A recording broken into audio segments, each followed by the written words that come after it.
Indeksi I transparencës buxhetore është një dokument I cili analizon transparencën e buxhetit në nivel të komunave. Instituti GAPE bën këtë analizë që nga viti 2017, ku mat nivelin e transparencës në nivel lokal dhe vlerëson komunat për publikimin ose mos publikimin e dokumenteve buxhetore. Këtu është një listë prej 14 dokumenteve, përfshirë edhe dëgjimet buxhetore, domethënë komunat vlerësohen se ai publikojnë raportet vjetore financiare, raportet 3 mujore, raportin vjetor financiar, pastaj është edhe dokumentet buxhetore, domethënë planifikimi buxhetor me u pa për vitin e ardhshëm, si dhe gjithashtu e shohim nëse kanë organizuar ndonjë dëgjim buxhetor me qytetar. Qëllimi I transparencës buxhetore është që komunat me koha sa ma llogaridhënëse, me nxit llogaridhënie te taksapaguesit. Domethënë, nëse e krahasojmë vitin kur kemi filluar, domethënë prej vitit 2016 deri në vitin 2025, që është viti I fundit I vlerësimit, e shohim që komunat kanë pas progres shumë të madh. Domethënë, çka ka ndikuar është kryesisht publikimi I dokumenteve buxhetore në kuadër të indeksit dhe përmirësimi I formatit të cilat ato I publikojnë. Në këtë rast, mesatarja e komunave të cilat kanë arrit me përmbledh, mesatarja e pikëve të indeksit është 65.5%, që domethënë me krahasu me vitin 2024, në vitin 2024 ka qenë 61.4%, mirë po në fillim krejt ka qenë 42.1%. Në këtë rast, muj me thonë që këtë vit ka qenë numri më I lartë I komunave të cilat I kanë arrit pikët maksimale, jo në gjithsej 11 komuna që kanë arrit me mbar 100 pikë nga 100 sa I ka gjithsej indeksi, ndërkaq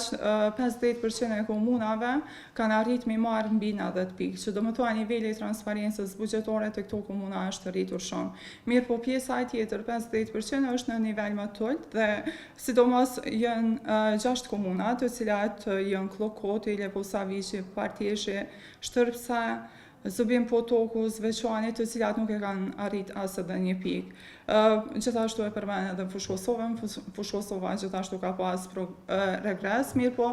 kjo si rezultati mos publikimit të këtyre dokumenteve, shumicës nga ato, ndërkaq në momentin që komunat I kanë publikuar të gjitha dokumentet të cilat I përmbajnë indeksi dhe I kanë kushtuar edhe rëndësi edhe formatit, atëherë normal që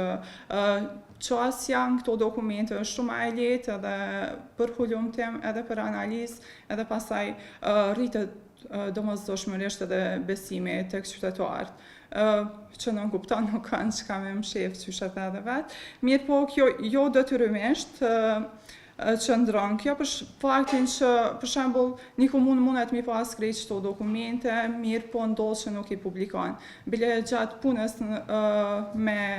gjatë hulumtimit kemi pa që ka komuna të cilat I kanë krejt dokumentet, mirë po për shkak të neglizhencës ose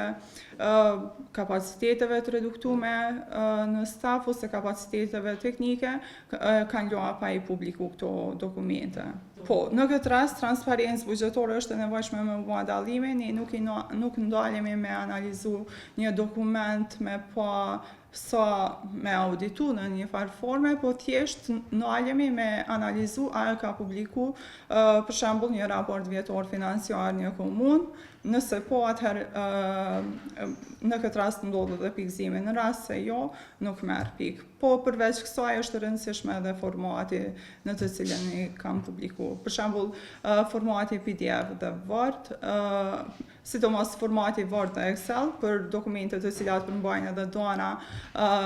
vlerësohet me pikë maksimale, ndërkaq për dokumentet të cilat janë si rregullorja për ndarjen e subvencioneve, edhe në momentin që është në ndonjë format tjetër, PDF, atëherë nuk ka rëndësi pikë, në këtë rast pikë qëndrojnë të njëjta, për shkak se është dokument tekstual. Është shumë e rëndësishme që komunat me u siguru që me I pas kapacitetet njerëzore teknike të nevojshme, pastaj është e nevojshme që edhe baza ligjore të rishikohet, është shumë e rëndësishme që numri i dëgjimeve buxhetore të caktohet një minimum më i lartë se sa që është momentalisht. Në këtë formë, qytetarët kanë mundësi që me kontribu ma shumë në proceset e planifikimit buxhetor, pastaj edhe gjitha këto proceset të tjera, të cilat lidhen në një farë mënyre me fondet publike që realisht ne si taksapagues kontribojmë të gjithë në to.